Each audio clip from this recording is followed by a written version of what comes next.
When I look at Africa, many questions come to mind. Many times I ask myself, what would happen if Mwalimu were to rise up and see what is happening? Many times I ask myself, what would happen if Kwame Nkrumah and Patrice Emery Lumumba were to rise up and see what is happening? Because what they would be confronted with is an Africa where the Democratic Republic of Congo is unsettled. There is a war going on there, but it is not on the front pages of our newspapers, because we don't even control our newspapers and the media. As I speak to you, the Central African Republic is at war, but we talk of it only mutedly. As I speak to you now, in South Sudan, the youngest nation in Africa, the Nuer have risen against the Dinka. As I speak to you now, Eritrea is unsettled. As I speak to you now, there is an ease in Egypt as there is an ease in Libya. In Niger, it is no better. In Senegal, in the Casamance, is no better. In Somalia, is no better. Africa is at war with herself. This is what they would be confronted with. They would be confronted with an Africa which statisticians and romantic economists say is growing, but which in truth is stagnated. That is the Africa that they would be confronted with. They would be confronted with an African which, as Professor Mlama intimated in our presentation here, is an African which is suffering from schizophrenia. He does not know herself. They would be confronted with an African whose young men and women have no interest and low love for their continent. They would be confronted with an Africa where young men and young women are constantly humiliated at the embassies of European countries and at the United States of America as they seek the almighty green card. They would be confronted with an Africa where young men and women from Niger, Nigeria, Senegal, Mali, and Mauritania drown in the Mediterranean as they seek to be enslaved in Europe. This time round, Africans are not wailing and kicking as they are being taken away to be enslaved. They are being seen wailing and kicking as they seek to be enslaved in Europe and America. This is the tragedy of Africa. They'll be confronted with an African where people have lost their self-pride. An Africa where Africans are not proud of their things. An Africa where in the hotels of Dar es Salaam or Nairobi, even food has foreign names. When we fry potatoes, we call them French fries, even when they are fried in Dar es Salaam. That is the Africa that they would be confronted with. They would be confronted with another Africa. An Africa which does not tell her story. An Africa whose story is told by Europe and America, the CNN, Radio Deutsche Welle, Radio France. That is the Africa they would be confronted with. They would be confronted with the young men and women who have no pride in Africa. When they want to enjoy themselves, they sing the praises of football teams from Europe and America. It is Manchester United. It is Arsenal. It is Real Madrid. And Barcelona, not Yanga, not Mufulira Wanderers, not Gor Mahia, not FC Leopards. No.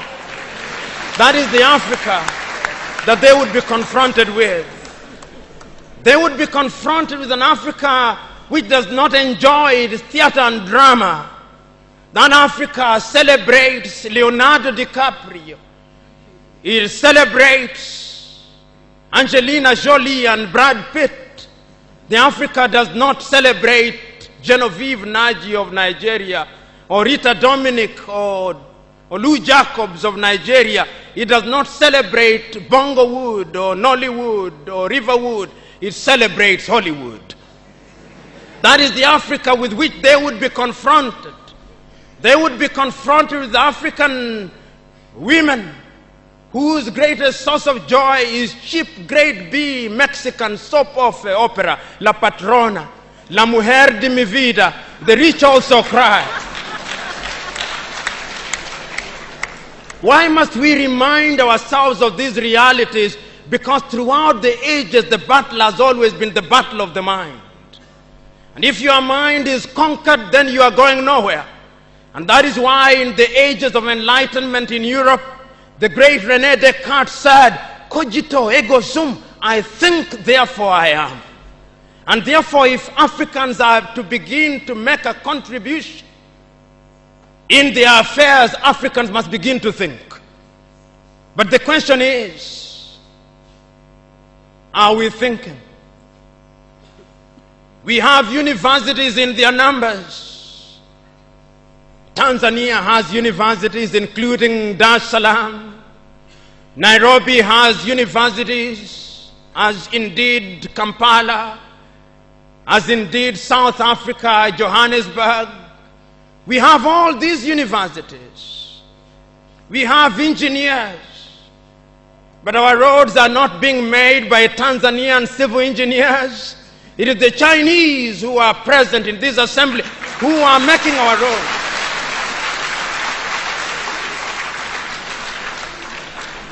So we have engineers who cannot even make roads.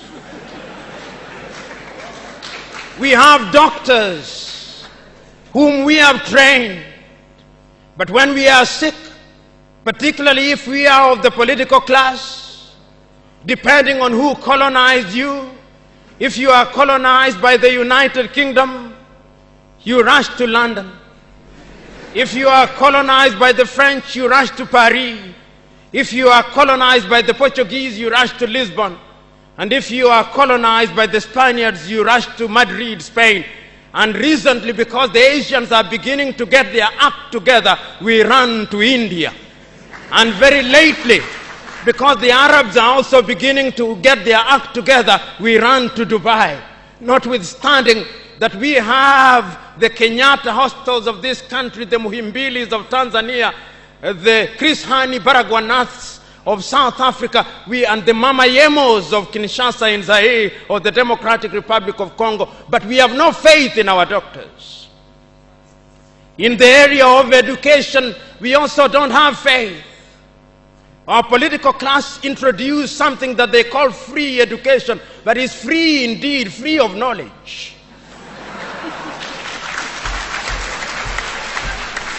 Because they are so suspicious of those institutions that the typical African politician would not dare take their children to those schools. Their children will be educated in the British system, in the American system, so that when they graduate, they go to the United Kingdom, to the United States. Not that there is anything wrong with those institutions, but the agenda is wrong because our leaders long lost the script and ought to be described for who they are, our misleaders. But we are co-authors of our own misfortune.